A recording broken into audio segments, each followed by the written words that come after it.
Imagine for a moment the height of the 1980s in Tokyo. Japan Airlines isn't just a company. It's a soaring symbol of a nation that seemingly couldn't lose. They owned the largest fleet of Boeing 747s on the planet. They were buying up luxury Manhattan hotels like the Essex House and snapping up domestic competitors just because they could. With interest rates at a near impossible 2%, money wasn't just cheap, it was practically free.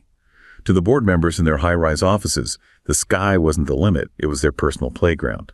But there's a specific kind of blindness that comes with never being told no. By the mid-2000s, that giddy excitement of the boom years had soured into a cold, hard reality. The airline was $25 billion in debt, a staggering figure, 100 times what the company was actually worth. The sprawling empire of hotels and desperate aircraft fleets had become a noose. Then the world itself seemed to turn against them. SARS emptied the cabins, the 9/11 attacks shattered global travel, and the Iraq War sent fuel prices spiraling. The national pride of Japan was essentially a giant hollow shell, idling on a runway it couldn't afford to leave. The board, still clinging to the old habits of a state-owned monopoly, sat paralyzed. They were masters of expansion, but they had no idea how to survive a storm. It was so obvious the airline was going to collapse, taking the national psyche down with it. Then the Japanese government did something that sounds like the setup to a joke or a legend. They turned to a 77-year-old retired businessman who had surrendered the world to become a Buddhist monk. They asked him to leave his temple, put back on a suit, and take the helm of a sinking $25 billion ship for no salary at all. This is the story of how a man who traded boardrooms for chanting saved the world's most indebted airline from a total nosedive. It is. It's just a remarkable opening to what I think is probably the most significant corporate turnaround story of this century. I really don't say that lightly. No, it sounds like a fable when you put it like that. The monk and the jumbo jet. Exactly. And that's what we want to do in this deep dive, right? We want to strip away the mythology and really dissect the mechanics of how this actually happened. Yeah, get into the nitty-gritty. Because a 77-year-old Buddhist monk with absolutely zero aviation experience, this man, Kazuo Inomori, he didn't just walk in and, chant the dead away. He executed a brutal, brilliant, and philosophically radical restructuring. That's what I want to get into, because normally when we talk about saving a company that's $25 billion in the hole, we're talking about financial engineering. We're talking about guys like Chainsaw Al Dunlap. Right. A hatchet man. The guys who come in, fire everyone, strip the assets for parts, and then sell off the husk. But this just feels so different. The government didn't call a banker. They didn't call a consultant. They call a philosopher. And framing it that way is essential. This is not just a business case study you read in a textbook. It's not just about balance sheets. It's a fundamental clash of philosophies. Okay, lay them out for us. What's on each side? Well, on one side, you've got the traditional, rigid, post-war corporate governance of Japan. Think hierarchical, status-obsessed, and frankly, completely delusional about its own invincibility. The Japan Inc. model that worked so well for so long. And then on the other side, you have Inomori's approach. Wow. And it's this radical, almost spiritual, deeply human-centric approach to capitalism. Question is, can you actually run a billion-dollar, capital-intensive, heavy industry based on the concept of altruism? It sounds totally counterintuitive. I mean, altruism and capitalism, they're usually framed as, mortal enemies. Right. But before we get to the solution, before we get to Inomori and his philosophy, we have to understand the sheer magnitude of the mess he walked into. We need to understand the crash. You can't appreciate the cure until you properly diagnose the disease. And this disease, it started way, way back in the bubble era of the 80s. That invincible mindset. You mentioned the interest rates in the opening 2%, maybe 2.5%. We should probably pause on that because it's so central to the story. Because for you and me, an interest rate is just a number on a mortgage or a credit card. But for a capital-intensive business like an airline, that number dictates your entire reality. It shapes your corporate brain. An airline is just a cash-hungry beast race. It's constantly buying these incredibly expensive assets. Hundreds of millions of dollars for a single plane. So in the early 1980s, while Japan Airlines is borrowing money at basically 2%, you have to look at what their American competitors were facing. A very different world. A totally different world. In the U.S., you had the Volcker shock. Paul Volcker jacked up interest rates to fight inflation. So a company like American Airlines or United, they were facing rates upwards of 23%. 23%. While JAL is paying 2%, that's not even a fair fight. It's not a fair fight, but it has a fascinating psychological effect. It meant that American Airlines had to be incredibly disciplined just to survive. Every single dollar had to generate a return, and it had to do it immediately. They had to be lean, they had to be efficient. They had to make hard choices. Every single day. JAL, on the other hand, was just swimming in free money. And when money is practically free, you stop making hard choices, you start thinking you're a genius when really you're just lucky. And that complete lack of discipline, that leads to, what, taking your eye off the ball, buying things that have nothing to do with being an airline. It leads to a total catastrophic distraction from your core competency.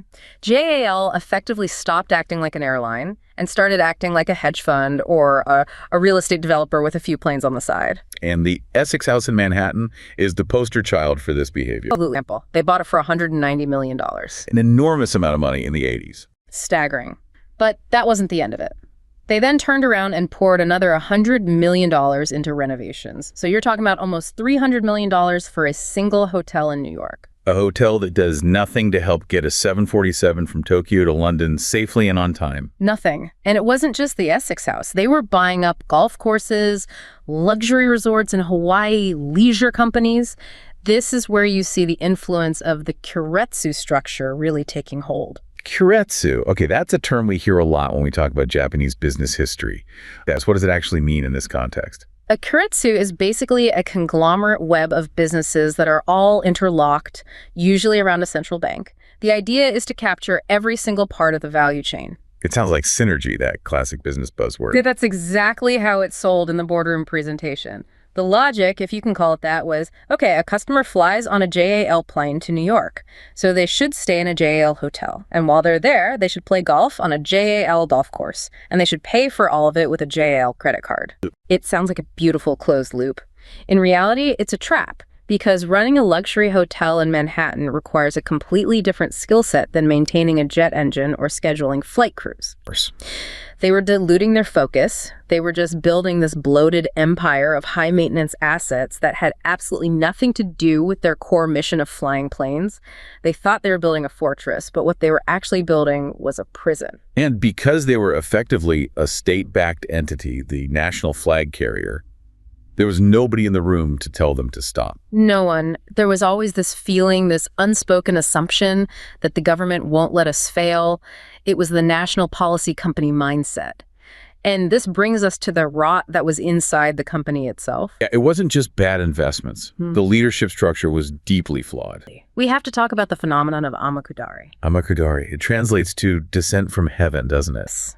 It sounds so poetic, almost religious, but in practice, it's deeply cynical. Exactly. It's the practice where senior government bureaucrats, and in JAL's case, specifically from the Ministry of Land, Infrastructure, Transport, and Tourism, retire from their government jobs. And where do they go? They descend from the heaven of the ministry into these cushy, high-paying executive roles at the very companies they used to regulate. So the people running Japan Airlines weren't actually airline people. They were the former regulators. That's the heart of the problem. JAL was being run by former bureaucrats. Now think about the mindset of a bureaucrat. Their entire career is built on risk aversion, on following protocol, on political maneuvering. They're not entrepreneurs. They're the opposite of entrepreneurs. They are not profit seekers. Their priorities were political obligations, not market realities, and that explains so much of their behavior. Like flying to nowhere. I was looking at the data from that era on the airport boom. Incredible. The government built something like 100 airports across Japan. It was a construction frenzy, a massive public works project. To stimulate regional economies, and let's be honest, to buy votes in rural prefectures, the government just poured concrete all over the archipelago. So they built airports in places that had absolutely zero organic demand for air travel. Bridges to nowhere, runways to nowhere, and because JAL's boardroom was filled with the guys who used to work at the ministry that approved those airports, JAL was forced to fly to them. JAL was forced to service them. The ministry would essentially call them up and say, hey, we just built this beautiful new airport in this tiny town of 5,000 people. You need to start flying a 747 there twice a day to justify its existence. And they do it, fly a massive, mostly empty jet, just burning fuel and cash. Absolutely. They were flying these unprofitable routes just to satisfy a political debt. JAL had ceased to be a business. It had become a political tool. That must have been infuriating if you were a regular employee or a shareholder watching this happen. Well, speaking of the employees, the rot wasn't just at the very top. The situation with the unions, it was a complete nightmare. It wasn't just one union, was it? It wasn't one, it wasn't two. JAL had 8 different labor unions. 8. Possible. I've heard of a pilot's union, a flight attendants union, maybe a mechanics union, but 8. It was a legacy of past mergers and historical divisions, and it made management completely impossible. You couldn't implement any kind of cohesive strategy because you were constantly fighting 8 different wars on the labor front. And within that fractured workforce, there was this massive class divide you hear about. A huge one. The pilots, particularly the captains, were treated like absolute aristocracy. We have reports from that time, well into the 2000s, that senior pilots were being chauffeured to and from the airport in limousines. Limousines, while the company is actively bleeding billions of dollars. Yes. Meanwhile, the ground crew, the baggage handlers, the flight attendants, the gate agents, they were treated like second-class citizens. It created this deeply resentful caste system. So you have a bloated, politically minded management, a fractured and hostile workforce, and no sense of a shared mission. And then, to make it all worse, they tried to grow their way out of trouble by merging with another airline, Japan Air System, or JAS, in 2002. Mergers are usually sold to the public as a way to get more efficient, right? Economies of scale. That's always the pitch. But in this case, it was an operational disaster of the highest order because JAL inherited a completely mixed fleet of aircraft. So they had their own fleet of Boeings. And suddenly they also had all these McDonnell Douglas planes and a bunch of Airbus planes from the JAS side. Now, for those of us who aren't aviation geeks, explain why that's such a big problem. A plane is a plane. It has wings. It flies. Why does variety hurt you so much? In the airline industry, standardization is the holy grail of efficiency. Everything. See, a pilot is not like a bus driver. You can't just drive a Ford bus today and hop into a Chevy bus tomorrow. You have to be certified for each specific model. It's called being type rated. If you are rated to fly a Boeing 747, you cannot legally or physically just jump into the cockpit of an Airbus A300 and fly it. The cockpits are completely different. The control systems, the philosophy, everything is different. So if your scheduled Boeing pilot gets sick, you can't just call up an available Airbus pilot to take the flight. You have zero flexibility in your crew scheduling, and your costs just explode.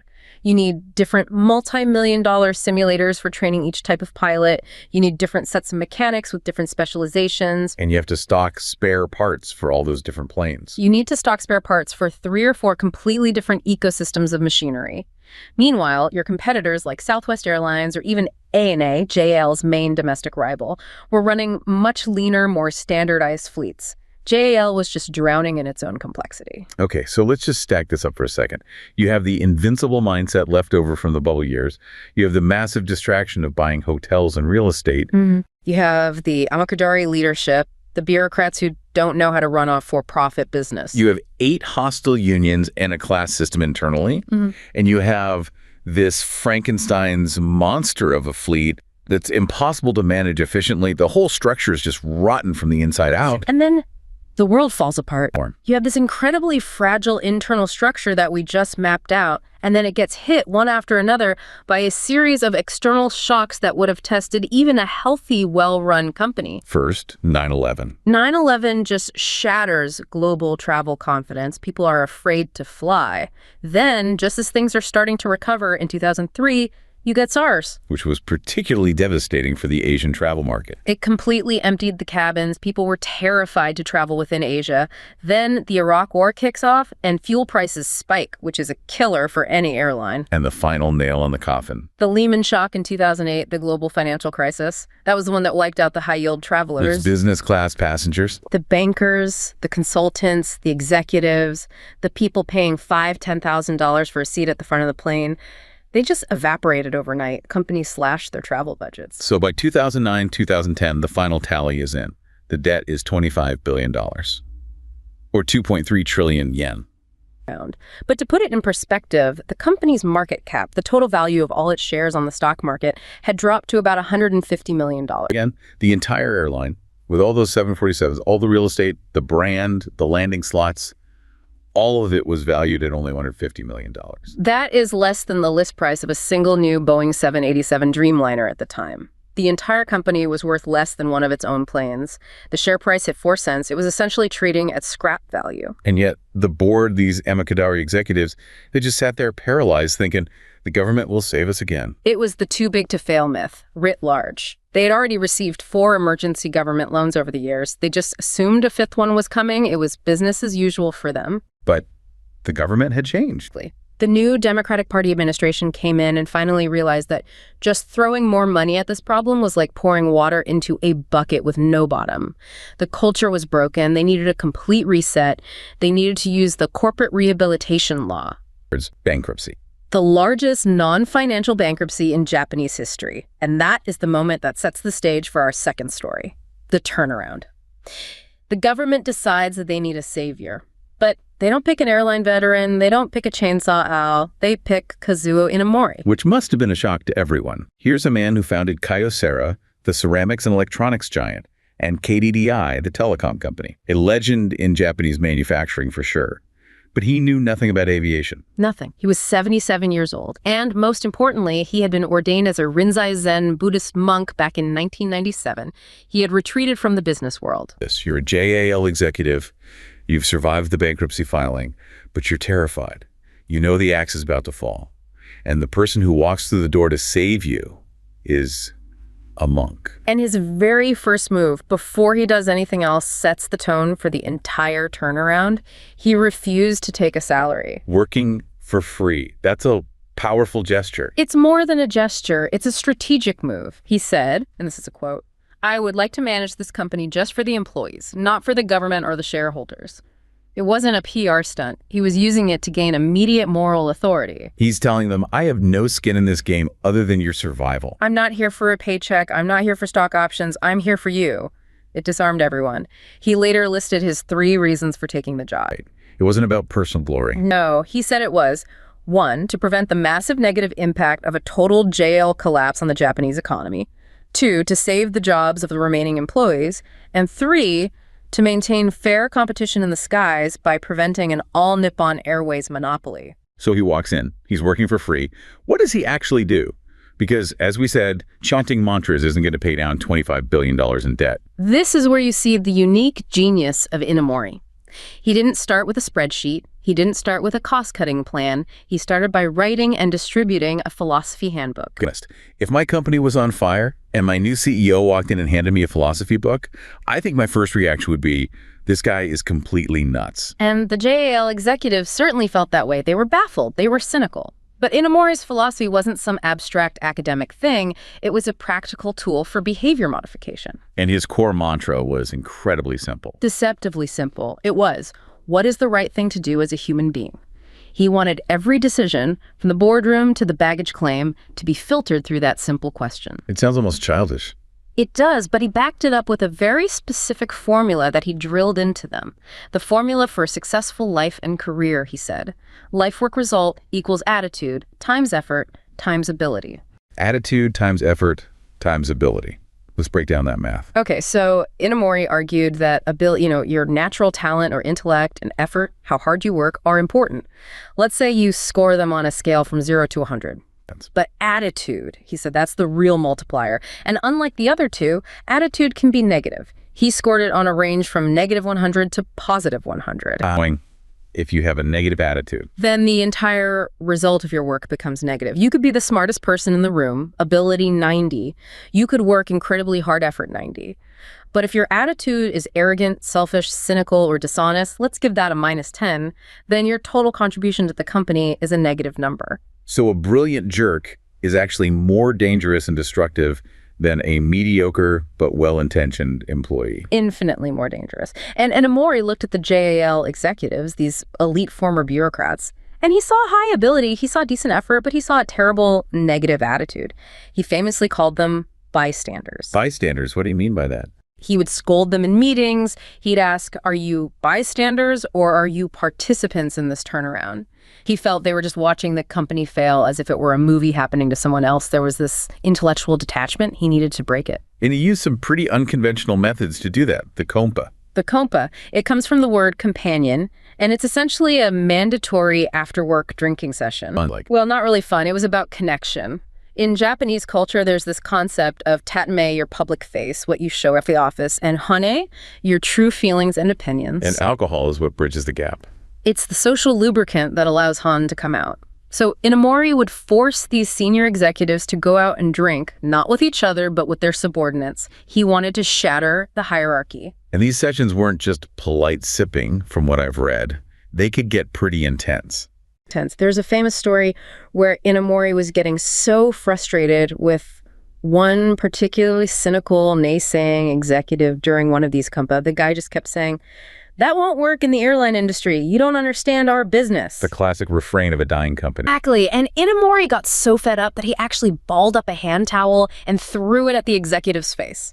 The 77-year-old monk threw a towel at a senior VP. He threw a towel and yelled at him. He wasn't trying to be a bully. He was trying to shock them out of their complacency. He needed them to feel something. He needed them to get angry. He needed them to care. He was trying to tear down that bureaucratic wall of indifference. And he also led by example, which is crucial. Absolutely. A huge shift from the limo-riding pilots of the past. Inomori ate his lunch in the employee cafeteria. He would stand in line with the mechanics and the ground crew to get a bowl of curry. And he paid for it himself. Paid for his own lunch. He was demonstrating, not just telling them that the aristocracy was over. We are all in this together, from the chairman to the cleaner. That's the message he sent every single day. But philosophy and leading by example alone, that doesn't save a company from a $25 billion hole. You need a practical mechanism. And this is where his famous Amoeba Management system comes in. This is the engine of the rescue. Amoeba Management is a system that Inomori had developed and perfected over decades at Kyocera. And at its core, it's about radical decentralization and accountability. How does that actually work in a huge organization like an airline? Okay, so in the old JAL, only the top brass in headquarters ever saw a P&L, a profit and loss statement. A maintenance crew in Osaka, or a flight crew on the Tokyo to Sapporo route, had no idea if their specific actions made or lost money for the company. They just did their job. They were cogs in a giant opaque machine. Inomori's system split that massive monolithic organization into thousands of small, flexible, self-contained units. He called them amoebas. So a single flight crew for a single flight could be its own amoeba. Or the maintenance team for a specific engine type at Narita Airport. Or the ground crew at a particular gate. Each of these tiny units suddenly had its own P&L. They were run like tiny independent businesses. And they were all given the same simple instruction. Maximize revenues, minimize expenses, every single day. Okay. How does a maintenance crew maximize revenue? They don't sell tickets. No. But they control costs, and minimizing expenses has the exact same effect on the bottom line as generating revenue. So before, a mechanic might just replace a part because the manual says replace at 500 flight hours. They're just following the rules. Now, under Amoeba Management, that mechanic and his team look at the part and they say, wait a minute, this part is still in perfect condition. If we clean this filter instead of replacing it, we save the company $200.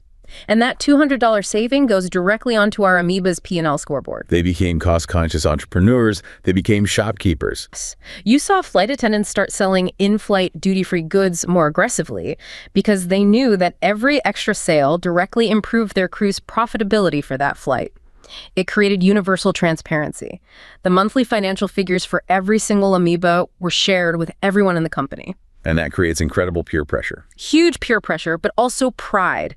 If your Amoeba was in the red for the month, everyone knew it. It wasn't about the CEO in Tokyo yelling at you anymore. It was about not wanting to let your immediate teammates down.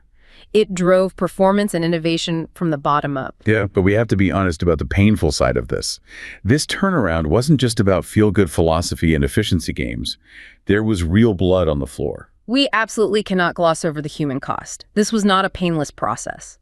Inomori cut 15,700 jobs. That was 1/3 of the entire workforce. Just a devastating number. And he instituted pension cuts that were previously considered politically and legally impossible in Japan. He cut the pensions for current employees by 50% and for retirees by 30%. He cut the pensions of people who had already retired and were living on that income. That is the third rail of corporate restructuring. How on earth did he get away with that without a full-scale revolt? He was brutally honest. He went to the unions and the retirees and he laid it out for them. He said, if we do not do this, the company dies, period. And if the company dies, your pension becomes zero. It was a terrible choice between a 30% cut or a 100% loss. And because he was working for free, because he had that moral authority. They believed him. They knew he wasn't doing it to line his own pockets. He was sharing in the sacrifice, and that made the unbearable bearable. He also made the hard call on the fleet. He killed the jumbo jet. He immediately moved to retire the iconic Boeing 747s. They were a symbol of JAL's glory days, but they were four-engine gas guzzlers that were incredibly inefficient.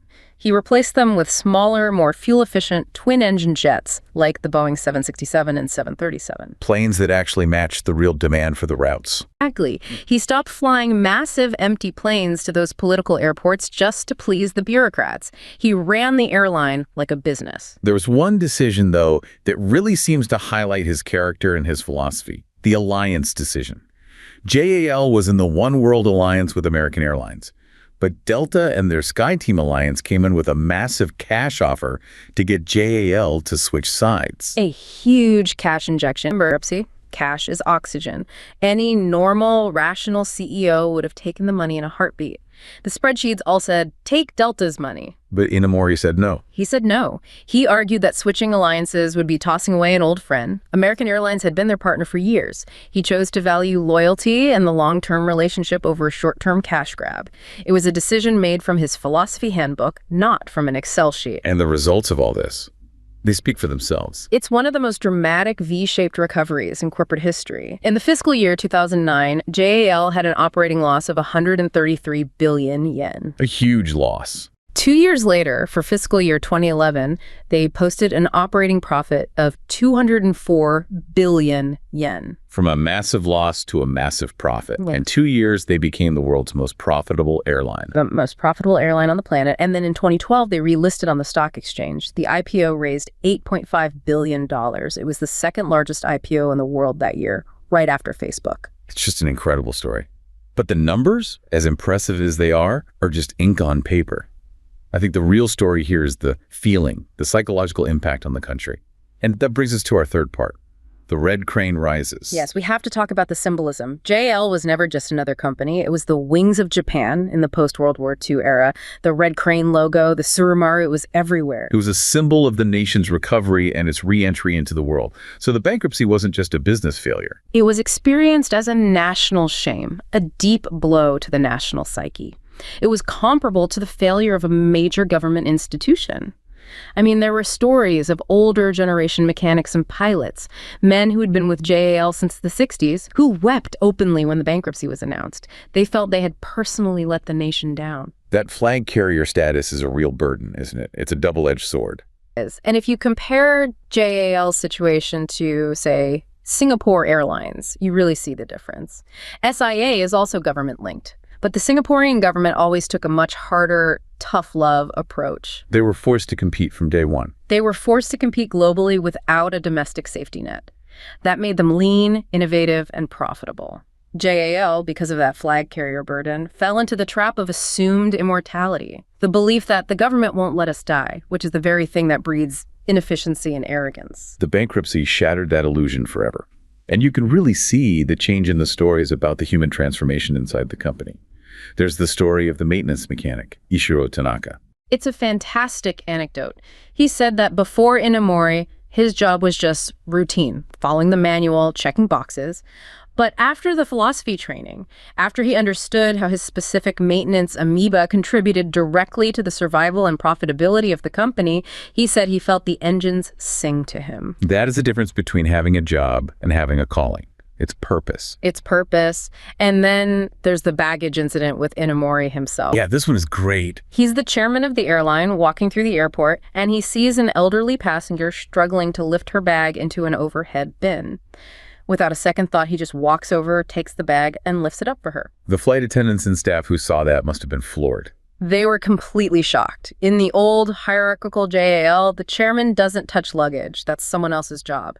But by seeing him perform that simple act of service, it sent a powerful message through the entire organization. No task is beneath you. If the chairman directly serves the customer, then everyone serves the customer. Story. But we have to look to the future. Inomori stepped down as chairman in 2013. He sadly passed away in 2022. The big question is, can this culture survive without the charismatic monk CEO who created it? And it's a real risk. Charismatic leadership is powerful, but it's also fragile. Culture can degrade over time once the founder is gone. They're trying to institutionalize it, though. They have the JAL Philosophy Education Center where all new employees are trained. They have the Sky Museum, which celebrates every job role, reinforcing that every amoeba matters. But the market itself is changing again. The biggest threat now is the rise of the low-cost carriers, the LCCs in Asia. And JAL is now launching its own LCCs, right? Like Zip Air and Jetstar Japan. Yes, which is maybe the most important sign that the lesson has stuck. The old, proud JAL would have seen flying low cost as beneath them. They would have been too arrogant to compete on price. But the new JAL understands that they have to be flexible. They have to compete in the market as it is, not as they wish it would be. Exactly. They learned the lesson of humility. So it's really a full circle journey, from the hubris of buying luxury Manhattan hotels to the humility of a monk counting every single yen. It's a journey from the absolute worst of speculative, detached, greedy capitalism to a version of capitalism that at least tries to integrate the human spirit, a sense of purpose. It really makes you rethink what actually drives success in a business. We obsess over strategy and capital and market share. But Inomori proved that all of that is basically useless if you don't have the right attitude. Capital and strategy are just tools. Culture is the hand that wields them. And if you have a rotten culture, those powerful tools will just end up building a disaster faster. We often think of business and spirituality as oil and water. One is about profit and accumulation, the other about detachment and purpose. But the story of Inomori and Japan Airlines proves that in the modern economy, perhaps the only way to truly save a capitalist giant is to inject it with a soul. It makes you realize how many other too-big-to-fail companies might just be waiting for their own monk to walk through the door.